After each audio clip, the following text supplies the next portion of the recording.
ప్రభువు నామానికి స్తోత్రం. ప్రతిరోజు వినడం ద్వారా ఒక సంవత్సరానికి బైబిల్ చదవడానికి ఈ ఛానల్ సహాయపడుతుంది. Please subscribe and support. హృదయపూర్వక ధన్యవాదాలు. నేటి వేద భాగం దినవృత్తాంతముల 2వ గ్రంథము 20వ అధ్యాయము.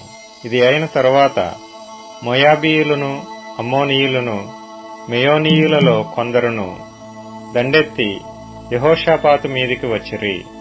అంతలో కొందరు వచ్చి, సముద్రము ఆవల నుండు సిరియన్ల తట్టు నుండి గొప్ప సైన్యమొకటి నీ మీదికి వచ్చుచున్నది, చిత్తగించుము. వారు హససోన్ తామారు అను ఏన్గెదీలో ఉన్నారని యెహోషాపాతునకు తెలియజేసిరి.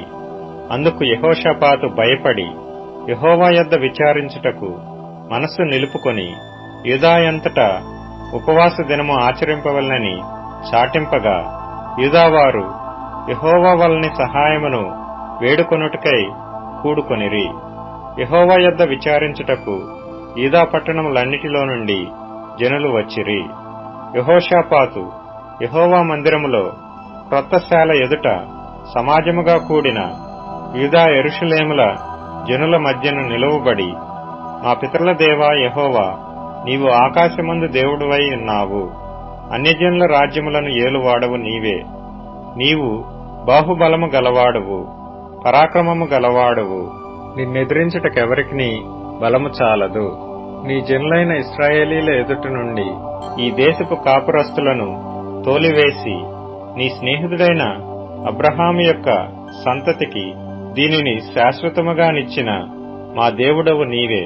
వారు అందులో నివాసము చేసి కీడైనను, యుద్ధమైనను, తీర్పైనను, తెగులైనను, కరవైనను మా మీదికి వచ్చినప్పుడు మేము ఈ మందిరము ఎదుటను నీ ఎదుటను నిలువబడి మా శ్రమలో నీకు మొర్రపెట్టిన ఎడల నీవు ఆలకించి మమ్మను రక్షించుదువని అనుకొని ఇచ్చట నీ నామ ఘనత కొరకు ఈ పరిశుద్ధ స్థలమును కట్టించిరి.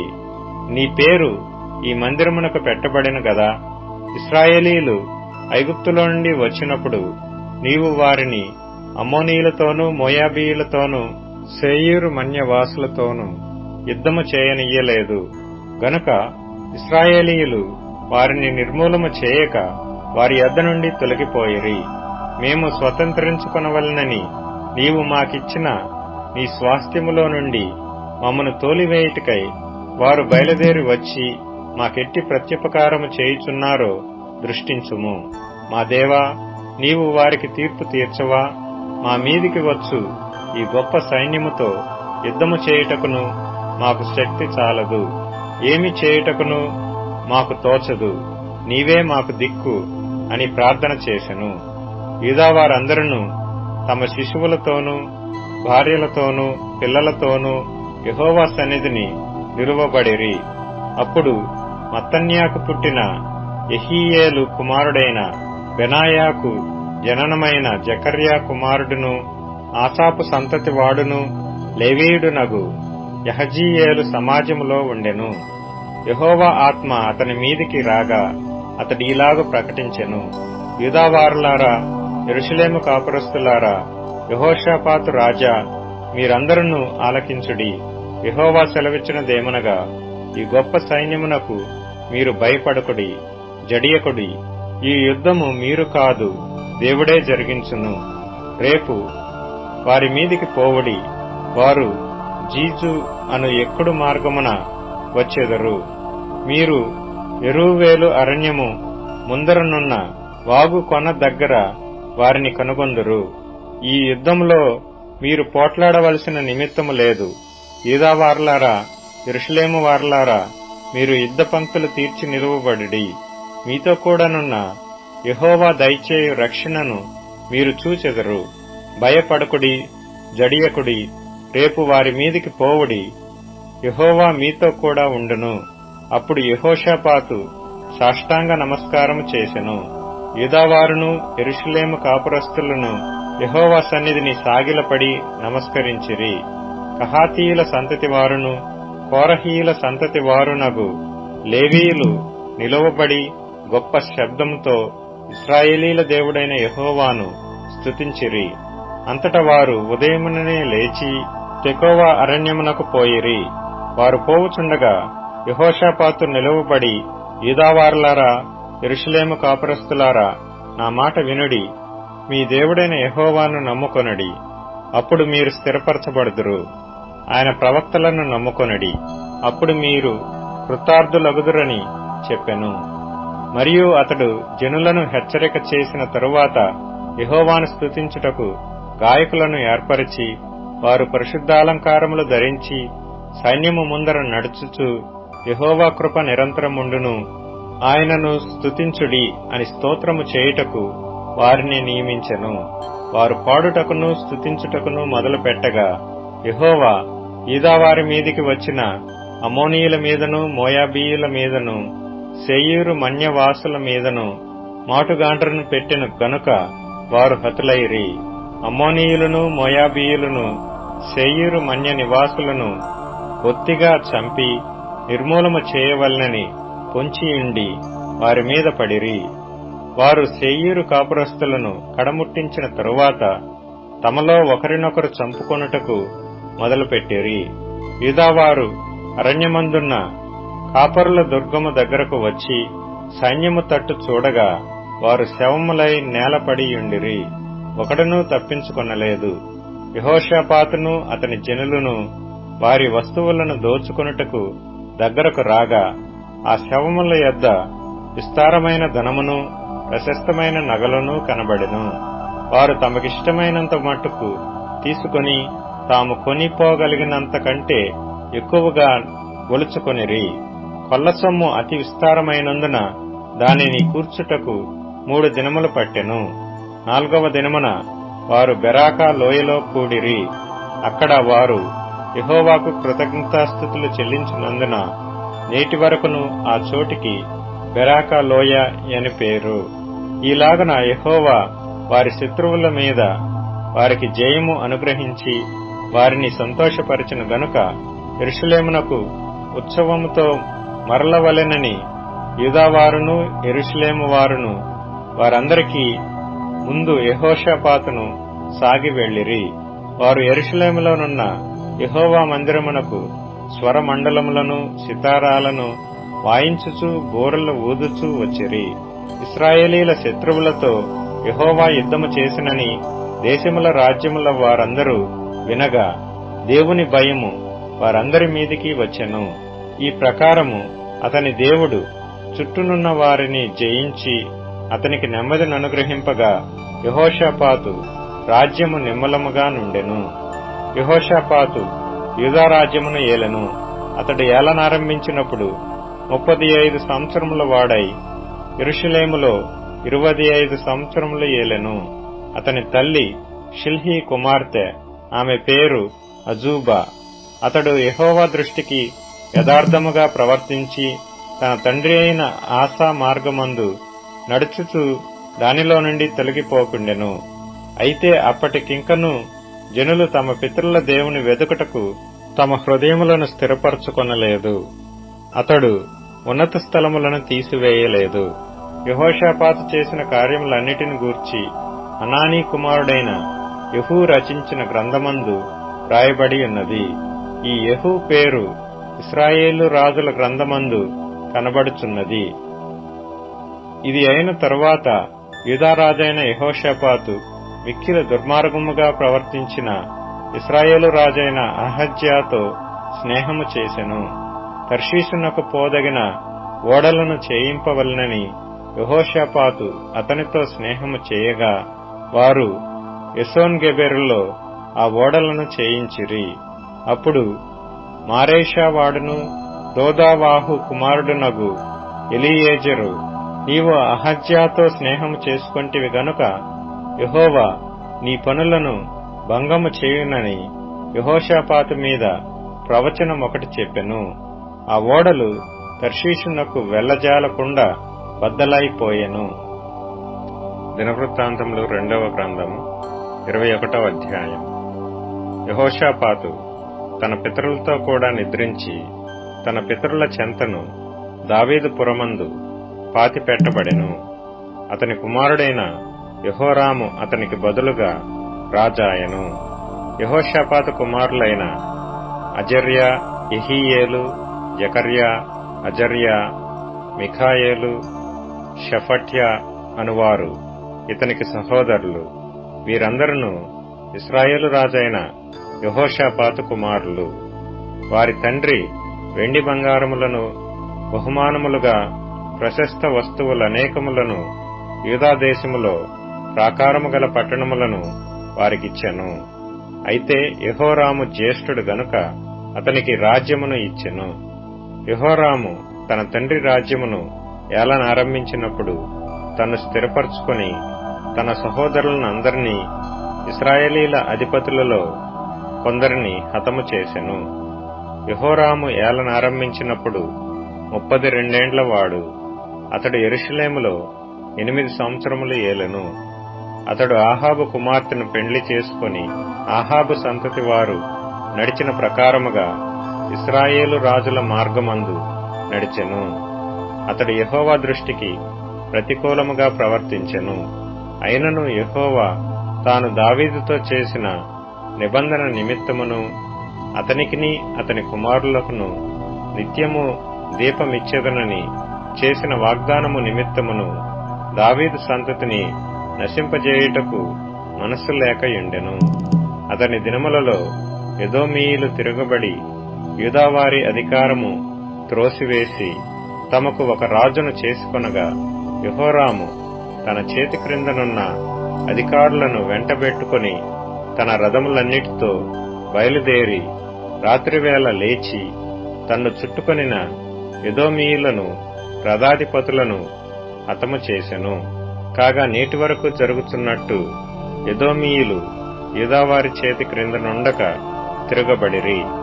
యెహోరాము తన పితరుల దేవుడైన యెహోవాను విసర్జించినందున ఆ కాలమందు లిబ్నాయును అతని చేతి క్రింద నుండి తిరగబడెను. మరియు అతడు యూదా పర్వతముల యందు బలిపీఠములను కట్టించి యెరూషలేము కాపురస్తులు దేవుని విసర్జించున్నట్లు చేసెను. యూదావారిని విగ్రహ పూజకు లోపరిచెను.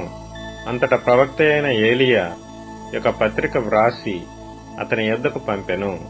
నీ పితరుడగు దావీదునకు దేవుడైన యెహోవా సెలవిచ్చినదేమనగా, నీవు నీ తండ్రి అయిన యెహోషాపాతు మార్గములందైనను యూదారాజైన ఆసా మార్గములందైనను నడువక ఇశ్రాయేలు రాజుల మార్గమందు నడిచి ఆహాబు సంతతి వారు చేసిన వ్యభిచారముల చొప్పున యూదాను యెరూషలేము కాపురస్తులను వ్యభిచరింపజేసి నీకంటే యోగ్యులైన నీ తండ్రి సంతతి వారగు నీ సహోదరులను నీవు చంపియున్నావు.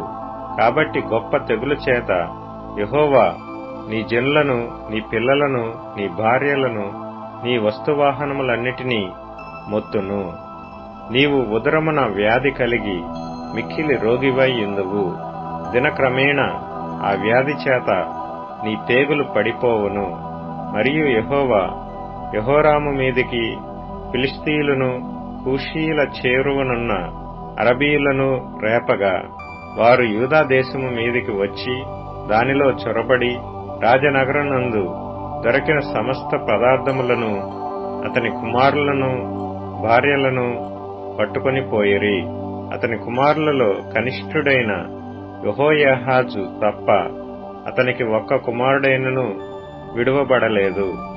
ఇది అంతయు అయిన తరువాత యెహోవా కుదరచాలని వ్యాధి చేత అతనిని ఉదరమున మొత్తినందున 2 సంవత్సరములు వ్యాధి బలమగుచు వచ్చి ఆ వ్యాధి చేత అతని పేగులు పడిపోయి బహు వేదన నొందుచు అతడు మరణమాయెను.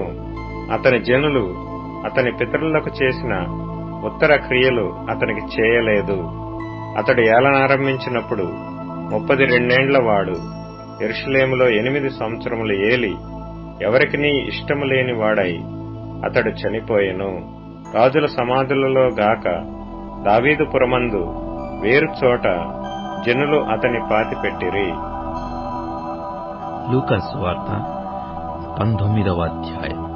ఆయన సంచరించుచు యెరికో పట్టణములో ప్రవేశించి దాని గుండా పోవుచుండెను.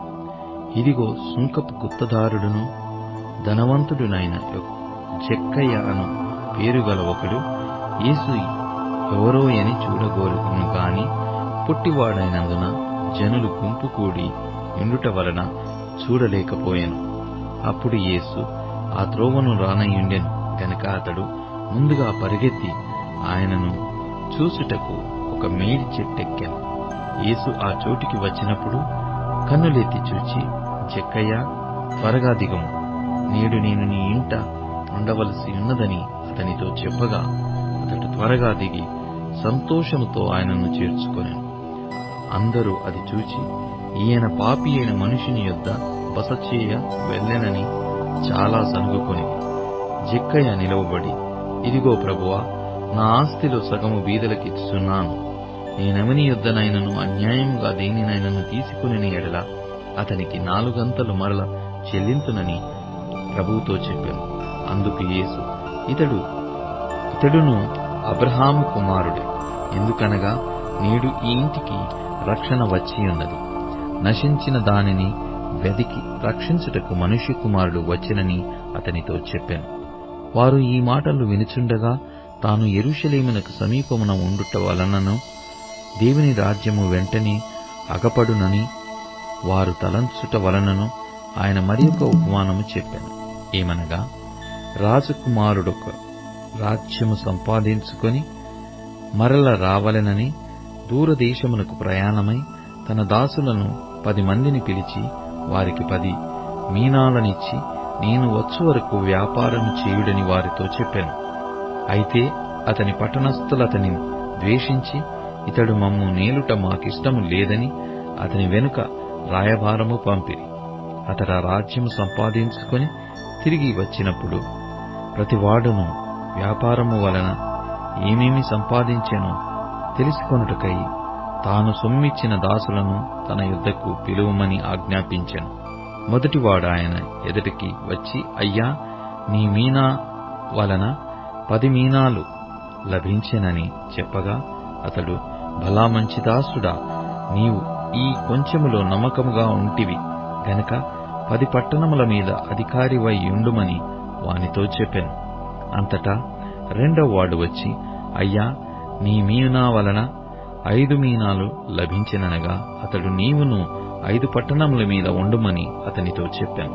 అంతటా మరి ఒకడు వచ్చి, అయ్యా, ఇదిగో నీ మీనా, నీవు పెట్టని దానిని ఎత్తికొని వాడవును, విత్తని దానిని కోయువాడవునై నా కఠినుడవు గనుక నీకు భయపడి దీనిని రుమాలున కట్టి ఉంచితినని చెప్పాను. అందుకతడు, చెడ్డదాసుడా, నీ నోటి మాటలను బట్టియే నీకు తీర్పు తీర్చుదును. నేను పెట్టని దానిని ఎత్తువాడను, విత్తని దానిని కోయువాడనైనను కఠినుడనని నీకు తెలిసి ఉండగా నీవెందుకు నా సొమ్ము సాహుకారుల యొద్దనుంచలేదు? అట్లు చేసి ఉండిన యెడల నేను వచ్చి వడ్డీతో దానిని తీసుకొందునే అని వానితో చెప్పి, నీ యొద్ద నుండి ఆ మీనా తీసివేసి 10 మీనాలు గలవానికి ఇయ్యుడని దగ్గర నిలిచియున్న వారితో చెప్పాను. వారు, అయ్యా, వానికి 10 మీనాలు కలవే అనిరి.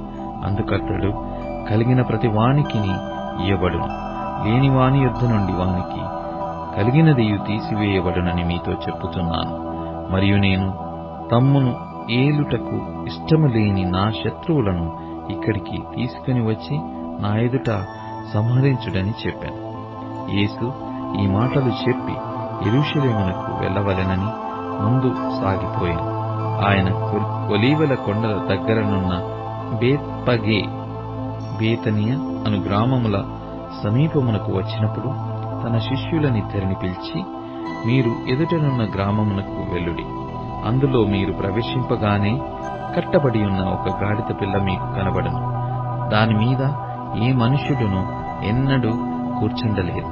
దానిని విప్పి తోలుకొని రండి. ఎవరైనను మీరెందుకు దీన్ని విప్పుచున్నారని మిమ్మల్ని అడిగిన యెడల ఇది ప్రభువునకు కావలసి ఉన్నదని అతనితో చెప్పుడని మీరు చెప్పి వారిని పంపెను. పంపబడిన వారు వెళ్లి ఆయన తమతో చెప్పినట్టే కనుగొని ఆ గాడిద పిల్లను విప్పుచుండగా దాని యజమానులు, మీరు గాడిద పిల్లను ఎందుకు విప్పుచున్నారని వారిని అడిగిరి. అందుకు వారు, ఇది ప్రభువునకు కావలసి ఉన్నదనిది. తరువాత వారు యేసునొద్దకు దానిని తోలుకొని వచ్చి ఆ గాడిద పిల్ల మీద తమ బట్టలు వేసి యేసును దాని మీద ఎక్కించి ఆయన వెళ్ళుచుండగా తమ బట్టలు దారి పొడుగున పరచిరి. ఒలీవల కొండ నుండి దిగుచోటికి ఆయన సమీపించుచున్నప్పుడు శిష్యులు సమూహమంతయు సంతోషించుచు, ప్రభువు పేరిట వచ్చు రాజు స్తుతింపబడునుగాక, పరలోకమందు సమాధానమును సర్వోన్నతమైన స్థలములలో మహిమయు ఉండునుగాక అని తాము చూచిన అద్భుతములన్నిటిని గూర్చి మహాశబ్దముతో దేవునికి స్తోత్రము చేయసాగిరి. ఆ సమూహములో ఉన్న కొందరు పరిసయ్యులు, బోధకుడా, నీ శిష్యులను గద్దింపుమని ఆయనతో చెప్పగా, ఆయన వారిని చూచి, వీరు ఊరికుండిన ఎడల ఈ రాళ్లు కేకలు వేయునని మీతో చెప్పుచున్నానెను. ఆయన పట్టణమునకు సమీపించినప్పుడు దానిని చూచి దాని విషయమై ఏడ్చి, నీవును నీ దినం మందైనను సమాధాన సంబంధమైన సంగతులను తెలుసుకొనని ఎడల నీకెంతో మేలు గాని ఇప్పుడవి నీ కన్నులకు మరుగు చేయబడి ఉన్నవి. ప్రభువు నిన్ను దర్శించిన కాలము నీవు ఎరగకుంటివి గనక నీ శత్రువులు నీ చుట్టూ గట్టు కట్టి ముట్టడి వేసి అన్ని ప్రక్కలను నిన్ను అరికట్టి నీలోనున్న నీ పిల్లలతో కూడా నిన్ను నేల కలిపి నీలో రాతిమీద రాయి నిలిచియుండనీయనని దినములు వచ్చునని చెప్పెను. ఆయన దేవాలయములో ప్రవేశించి అందులో విక్రయము చేయువారితో, నా మందిరము ప్రార్థన మందిరము అని వ్రాయబడి ఉన్నది, అయితే మీరు దానిని దొంగల గుహగా చేసిత్రని చెప్పి వారిని వెళ్లగొట్ట ఆరంభించాను. ఆయన ప్రతి దినమును దేవాలయములో బోధించుచున్నప్పుడు ప్రధాన యాజకులను, శాస్త్రులను, ప్రజలలో ప్రధానులను ఆయనను నాశనము చేయ చూచుచుండిరి గాని ప్రజలందరూ ఆయన వాక్యమును వినుటకు ఆయనను హత్తుకొనియుండిరి కనుక ఏమి చేయవలెనో వారికి తోచలేదు. కీర్తనల గ్రంథములో నుండి 7వ కీర్తన. యెహోవా నా దేవా, నేను నీ శరణు జొచ్చియున్నాను. నన్ను తరుము వారి చేతిలో నుండి నన్ను తప్పించుము. నన్ను తప్పించువాడెవడునూ లేకపోగా వారు సింహము వలె ముక్కలుగా చీల్చివేయకుండా నన్ను తప్పించుము. యెహోవా నా దేవా, నేను ఈ కార్యము చేసిన ఎడల, నా చేత పాపము జరిగిన ఎడల, నాతో సమాధానముగా నుండిన వానికి నేను కీడు చేసిన ఎడల, నా శత్రువు నన్ను తరిమి పట్టుకొననిమ్ము. నా ప్రాణమును నేలకు అణగద్రొక్కనిమ్ము. నా అతిశయాస్పదమును మంటిపాలు చేయనిమ్ము. నిర్నిమిత్తముగా నన్ను బాధించిన వారిని నేను సంరక్షించితిని గదా. యెహోవా, కోపము తెచ్చుకొని లెమ్ము. నా విరోధుల ఆగ్రహము ననుచుటకై లెమ్ము. నన్ను ఆదుకొనుటకై మేల్కొనుము. న్యాయవిధిని నీవు నియమించియున్నావు గదా. జనములు సమాజముగా కూడి నిన్ను చుట్టుకొనున్నప్పుడు వారికి పైగా పరమందు ఆసీనుడవు కమ్ము. యెహోవా జనములకు తీర్పు తీర్చువాడు. యెహోవా, నా నీతిని బట్టియు నా యథార్థతను బట్టియు నా విషయములో నాకు న్యాయము తీర్చుము. హృదయములను అంతరింద్రియములను పరిశీలించు నీతిగల దేవా, దుష్టుల చెడుతనము మాన్పుము. నీతిగల వారిని స్థిరపరచుము. యథార్థ హృదయులను రక్షించు దేవుడే నా కేడెమును మోయువాడై యున్నాడు. న్యాయమును బట్టి ఆయన తీర్పు తీర్చును. ఆయన ప్రతిదినము కోపపడు దేవుడు. ఒకడును మల్లని ఎడల ఆయన తన ఖడ్గమును పదును పెట్టును. తన విల్లు ఎక్కుపెట్టి దానిని సిద్ధపరిచియున్నాడు. వాని కొరకు మరణ సాధములను సిద్ధపరిచియున్నాడు. తన అంబులను అగ్ని బాణములుగా చేసియున్నాడు. పాపమును కనుటకు వాడు ప్రసవవేదన పడుచున్నాడు. చేటును గర్భమును ధరించిన వాడై అబద్ధమును కనియున్నాడు. వాడు గుంట త్రవ్వి దానిని లోతు చేసియున్నాడు. తాను త్రవ్విన గుంటలో తానే పడిపోయెను. వాడు తలంచిన చేటు వాని నెత్తిమీదికే వచ్చును. వాడు యోచించిన బలాత్కారము వాని నడినెత్తి మీదనే పడును. యెహోవా న్యాయము విధించువాడని నేను ఆయనకు కృతజ్ఞతాస్తుతులు చెల్లించెదను. ఇప్పుడు tune in, Spotify, Amazon music మరియు యూట్యూబ్ మ్యూజిక్ లో కూడా అందుబాటులో ఉంది. Please follow us.